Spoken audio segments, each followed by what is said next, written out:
ഒരു 5-6 വർഷത്തെ പ്രണയം, ഭയങ്കര സ്ട്രോങ് ആയിട്ടുള്ള ഒരു പ്രണയം. അപ്പം എന്നാണേലും കെട്ടും എന്ന ഉറപ്പ് ഉള്ള കേസുകൾ കേട്ടോ. അപ്പം അങ്ങനെ ഇങ്ങനെ രണ്ട് കമിതാക്കളുടെ ഇടയിൽ ഒരു സംഭാഷണം വരുവാണ്, എന്നാണേലും നമ്മൾ കെട്ടുമല്ലോ, അല്ല ഞാൻ നിന്നെ കെട്ടുമല്ലോ. അപ്പം നമ്മളൊരു ശാരീരിക ബന്ധത്തിൽ ഏർപ്പെടുന്നതിൽ ഒരു തെറ്റുണ്ടോ? വിവാഹത്തിന് മുമ്പാണേലും അതൊരു തെറ്റുണ്ടോ? അപ്പം മറ്റൊരാൾ പറയും അത് വേണ്ട, വിവാഹം കഴിഞ്ഞിട്ട് മതി. അപ്പം പറയാം, എടാ നീ അങ്ങനെ വിഷമിക്കാണ്ട്, ഞാൻ നിന്നെ എന്നാണേലും കെട്ടും, ഇനി നിനക്ക് അത്ര ബുദ്ധിമുട്ടുണ്ടെങ്കിൽ അങ്ങ് കുമ്പസാരിച്ചേക്ക്, പ്രശ്നം അങ്ങ് സോൾവ് ആവും. അപ്പൊ ഇങ്ങനെയുള്ള കമിതാക്കളോട് സഭയ്ക്ക് എന്താ പറയാനുള്ളത്? തീർച്ചയായിട്ടും പ്രീ മാരിറ്റൽ സെക്സ് സഭ പ്രോത്സാഹിപ്പിക്കുന്നില്ല, അത് തെറ്റാണെന്ന് തന്നെയാണ് പഠിപ്പിക്കുന്നത്. കാരണം നമ്മൾ ഒരു വിവാഹം എന്ന് പറയുന്നത് രണ്ട് കാര്യങ്ങൾ ചേരുമ്പോഴാണ്. ഒന്ന്, അവർ തമ്മിൽ ഒരു യൂണിറ്റി ആസ്പെക്റ്റ് ഉണ്ട്, അവർ തമ്മിൽ രണ്ടുപേര് തമ്മിൽ ഒരുമിച്ച് ചേരുന്ന ഒരു സംഗതിയുണ്ട്. രണ്ടാമത്, അതിനെപ്പോഴും ഒരു ലക്ഷ്യമുണ്ട്. ലക്ഷ്യം എന്ന് പറയുന്നത് അത് കുട്ടികൾ ഉണ്ടാകണം, ഒരു സന്തതി പരമ്പര ഉണ്ടാകണം എന്നുള്ള ലക്ഷ്യത്തോടു കൂടിയാണ്. അപ്പോൾ അങ്ങനെയുള്ള രണ്ട് ലക്ഷ്യങ്ങളാണ് വിവാഹത്തിനുള്ളത്. അപ്പോൾ രണ്ട് ലക്ഷ്യങ്ങൾ അവിടെ ഈ പ്രീ മാരിറ്റൽ സെക്സിൽ ഇല്ലാതാവുകയാണ് ചെയ്യുന്നത്. ഈ ഒരു വിവാഹത്തിന് മുമ്പ് ലൈംഗിക ബന്ധത്തിൽ ഏർപ്പെടുമ്പോൾ അവർ ഇതുവരെ ഈ വിവാഹത്തിന് ബൈബിൾ കൊടുക്കുന്ന ഏറ്റവും നല്ല ഒരു വാക്യം അവൻ അവളെ അറിഞ്ഞു എന്നാണ്. അവൻ അവളെ അറിഞ്ഞു. അത് ഏറ്റവും സുന്ദരമായിട്ടുള്ളൊരു വാക്യമാണ്. കാരണം ഈ അറിവ് ഉണ്ടാകുന്നത് അത് വിവാഹമെന്ന ഒരു എഗ്രിമെൻറ്റിലൂടെ മാത്രമാണ്. ഈ ഒരു എഗ്രിമെൻറ്റിലൂടെ മാത്രമേ നമുക്ക് കൊടുക്കാനായിട്ട് സാധിക്കുകയുള്ളൂ. ഇതൊരു സെക്സ് എന്ന് പറയുന്നത് ഒരു എനർജിയാണല്ലോ. ഈ എനർജി ഇതുവരെ ഞാൻ കാത്തു സൂക്ഷിക്കാം. ഈ കാത്തു സൂക്ഷിച്ച് എൻ്റെ വിവാഹം കഴിഞ്ഞ് ഞാൻ ഏറ്റവും നന്നായിട്ട് കൊടുക്കുവാനായിട്ട്, അല്ലെങ്കിൽ ഞാൻ സ്നേഹിക്കുന്ന ഒരാൾക്ക് കൊടുക്കും എന്ന് പറയുന്നത് എന്ത് സുന്ദരമായിട്ടുള്ളൊരു കാഴ്ചപ്പാടാണ്.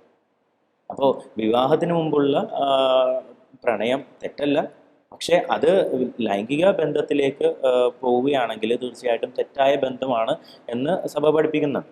പിന്നെ മറ്റൊരു കാര്യം, നമ്മൾ ഈ കത്തോലിക്കൻ ഒരു വിവാഹത്തിന് മുമ്പ് ലൈംഗിക ബന്ധത്തിൽ ഏർപ്പെടാമോ എന്നൊരു ചോദ്യം സാധാരണ വരാവുന്ന ഒരു ചോദ്യമാണ്. അതിന് അപ്പുറമായിട്ട് നമ്മളൊരു ചോദ്യം ചോദിക്കണം, ആർക്കെങ്കിലും ഏത് മതത്തിൽപ്പെട്ട ആളായിക്കൊള്ളട്ടെ അവർക്ക് വിവാഹത്തിന് മുമ്പ് ലൈംഗിക ബന്ധത്തിൽ ഏർപ്പെടാമോ? പറ്റില്ല എന്ന് തന്നെയാണ് അതിനുത്തരം. കാരണം വിവാഹത്തിന് മുമ്പ് എല്ലാവർക്കും ഈ സെക്ഷൽ എനർജി ഉണ്ടല്ലോ, ഒരാളോട് ലൈംഗികമായിട്ടുള്ള ഒരു താല്പര്യം ഉണ്ടാകാൻ സാധ്യതയുണ്ട്. അപ്പം അങ്ങനെയുള്ള ഒരു ലൈംഗികമായിട്ടുള്ള താല്പര്യം തോന്നുമ്പോൾ അത് കൺട്രോൾ ചെയ്യാൻ പറ്റാതെ അയാളോട് ലൈംഗിക ബന്ധത്തിൽ ഏർപ്പെടുമ്പോൾ ഞാൻ അയാളെ എൻ്റെ ആഗ്രഹപൂർത്തിക്ക് ഒരു വസ്തുവായിട്ടാണ് കരുതുന്നത്. എൻ്റെ ഒരു ലൈംഗിക പൂർത്തിക്ക് വേണ്ടി ഞാൻ അയാളെ ഉപയോഗിക്കുകയാണ്. അപ്പം അങ്ങനെ ഉപയോഗിക്കുമ്പോൾ അയാൾ വെറും ഒരു വസ്തുവായിട്ട് മാത്രം മാറുകയാണ്. അച്ഛ, പക്ഷേ ഈ വസ്തുവായിട്ട് മാറുവാണെന്ന് അച്ഛൻ പറഞ്ഞു. പക്ഷെ ഈ ഒരു ലൈംഗിക ബന്ധത്തിൽ ഏർപ്പെടുമ്പോൾ രണ്ടുപേരുടെ ഒരു സമ്മതം ഇല്ലാതെ ഉപയോഗ വസ്തു ആവുന്നില്ലല്ലോ. ഇല്ല, തീർച്ചയായിട്ടും ആവുന്നില്ല. അപ്പൊ പിന്നെ നമുക്ക് അങ്ങനെ അത് ഒരു ഉപയോഗ വസ്തു എന്ന് അങ്ങനെ പറഞ്ഞ് ചിത്രീകരിക്കാൻ പറ്റുമോ അതിനെ? തീർച്ചയായിട്ടും പറയാൻ പറ്റും.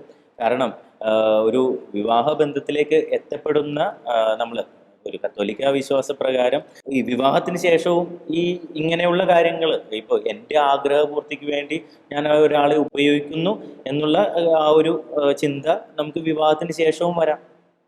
തീർച്ചയായിട്ടും വരാം. ഞാൻ എൻ്റെ പങ്കാളിയെ എൻ്റെ ആഗ്രഹത്തിന് വേണ്ടി ഉപയോഗിക്കുന്നു, എൻ്റെ സുഖത്തിന് വേണ്ടി ഉപയോഗിക്കുന്നു എന്ന് പറയുമ്പോൾ അത് വിവാഹത്തിന് ശേഷവും വരാവുന്ന ഒരു കാര്യമാണ്. അപ്പം അതും തെറ്റാണെന്ന് സഭ പഠിപ്പിക്കുന്നുണ്ട്. അവിടെ ഏറ്റവും പ്രധാനപ്പെട്ട ഒരു കാര്യം, ഞാൻ അയാൾക്ക് വേണ്ടി അയാൾക്ക് കൊടുക്കാനായിട്ട് എൻ്റെ സ്നേഹം അതിൻ്റെ പൂർണ്ണതയാണ് ലൈംഗികത എന്നാണ് സഭ പഠിപ്പിക്കുന്നത്. ഈ സ്നേഹത്തിൻ്റെ പൂർണ്ണതയാണ് ലൈംഗികത. അവിടെ ഒരാൾ വിവാഹത്തിന് ശേഷം പങ്കാളിയുമായിട്ട് ശാരീരികമായിട്ട് ബന്ധപ്പെടുമ്പോൾ അയാൾക്ക് കൊടുക്കാനായിട്ട് ഇനിയൊന്നുമില്ല. അയാളുടെ ശരീരം പോലും കൊടുത്തു.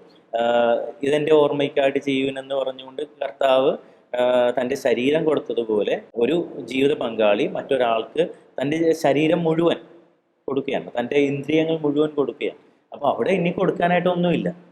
അപ്പം അങ്ങനെ കൊടുക്കാനായിട്ടില്ലാത്ത ഒരു സ്നേഹത്തിൻ്റെ പൂർണ്ണതയെയാണ് സഭ ഉദ്ദേശിക്കുന്നത്.